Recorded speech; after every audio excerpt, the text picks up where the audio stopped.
pakiramdam na kumikita ka ng malaki? Anong pakiramdam na proud sa pamilya mo? Gusto rin namin marinig yung kwento mong yan.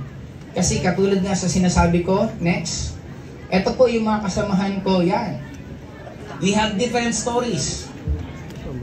Lahat yan, Hall of Fame.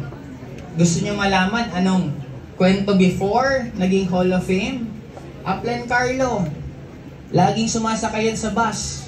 Pag sumakayan sa bus, pag may konduktor na pating, gaganunin niya lang, bro, di ba ang itsura niya, Carlo, parang pulis? Hindi yan nagbabayad sa bus. Oo, lagi lang. Pag dadaan yung konduktor, bro, akala ng konduktor, mga naka-detective na pulis, yung naka-sibilyang. Ngayon si Carlo, ay nako, malulula po kayo. Nung isang araw, bumili lang ng relo, nasa 5 milyon ng relo. O, hindi ko na kailangan pang ikwento kung anong buhay meron siya. Di ba, para makabili ka ng isang ganun na relo na kami dati nagsisimula, alos pipiran po kami.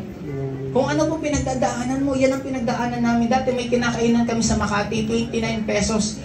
Ang bulak silog at silog, mga silog-silog. Hindi na kami bumalik kasi nagtaas ng tres. Imagine mo yung, tatapin kain tayo doon, pre, wag na. Sabi ko, bakit? Nagmahal sila. Sabi ko, magkano tres? Oo nga, huwag tayo pumunta. Imagine mo yung tres iniinda namin.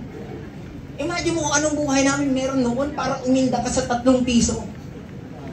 Si Apmay, dating empleyado. Pero right now, yung bahay niya sa Laguna, exclusive subdivision. Pag sinabing exclusive, hindi ka pwede basta-basta pumasok doon. Na talagang sobrang, hindi ko na kung ilang milyon na inaabot niya. Lote pa lang milyon-milyon na, iba pa yung bahay niya mismo. Imagine mo yon. Upline Louis Gascon, ang tawag namin dyan, the prodigal son. Bakit prodigal son? Dating member, kumikita, nagkaroon ng medyo issue personal, umalis. Umalis na yun. Then after, na-realize yung gaano kaganda ngayon, bumalik. Ngayon, ikukwento ko pa ba kung anong buhay niya? Di ba? I'm sure, alam niyo naman, kasi ito yung pinaka-trending na mga love story dito sa inyo. Di ba? No, ang bottom line para sa akin, kahit gaano kayo kagaling, pag maling kumpanya sa lihan mo, hindi ka puputok. Kasi pag tama kang buto, pero maling lupa pinuntahan mo, ay naku, ang hirap niyan lumaki. Nakailang lupa si Upline Louie bago bumalik sa AIM. And end of the day, may sariling resort. Diba? May sariling girlfriend. May girlfriend. Diba? Imagine mo ganyan. Oh, ito naman, si Upline Zaro or BRZ. Ito po ang pinaka-talent po nito, napakagaling, napaka-creative nito. Siya po ang mga law of universe sa mga teaching, galing po sa kanya lahat. Yung 5 minutes presentation, galing sa kanya. Yung law of the secret, galing sa kanya. Sobrang, ang tago dito parang ermitanyo po, sobrang pong talino nitong taong to. Ngayon po, kung hindi nyo po siya napagkakakita, kasi sobrang busy po yan sa golf. Yun po yung ginagawa niya. Member po yun ng mga golf dito, golf club sa Metro Manila. Alam niyo po ba ang membership ng golf club? Membership, minsan mga 2 million, 5 million, meron nga 100 million, membership lang. Diba? Anong pinagkaiba nun? Kasi yung mga mayayaman, ayaw sumama talaga minsan sa mahihirap. Kaya nga kung... Hello? Yan. Hello? Okay, ngayon. Ano nangyari? Boses ko, yun. Ngayon, ang mga mayayaman po kasi totoo lang, bakit sila tumitira sa exclusive subdivision? Because of the energy. Totoo din po yung nagre-reklamo kanina na paano negative yung makasama mo sa hub.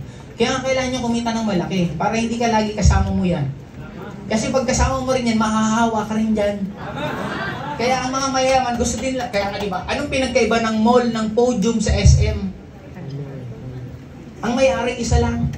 Pero pag pumunta ka ng Podium, iba ang tao sa Podium kaysa tao sa SM. Iba ang amoy ng Podium kaysa sa amoy sa SM. Yun lang na ang pagkakaiba niyan. Kaya parang kayo, ano po ba kayo? Top earner? O normal na distributor? Sa anniversary, nasa VIP ka ba? O nasa regular ka? Goal ba yan o may ticket ka na? Diba? No, anong point ko? Diniscuss ko po isa-isa yung taong nandito kasi hindi ko po alam kung ano po yung gusto po ninyo mangyari. Kinento ko lang po ng glimpse anong buhay ang nag-aantay sa inyo? You have your own story. You have your own life. Hindi ko alam kung gaano karaming kotse gusto mo, gaano karaming bansang gusto mo puntahan. Gaano karaming pera ang gusto mong kitain. Kumita kami ng malaki, AIM Global pa lang. Yayaman kayo ng sobra kasi AIM Global Group of Companies na. Hindi ko alam kung pang-easy ka, pang-OBI ka, pang-Alpha-Is ka, pang-Vivo ka. Basta isa lang, sure ko. Magtiwala ka sa kumpanyang to, magtiwala ka sa sarili mo, at magtiwala kayo sa mga upgrade nyo kasi sigurado ko, kayo ang bagong generation ng kikita ng sobrang laki sa AIM Global Group of Companies. Again, this is Joseph Lim. Good morning. Thank you po.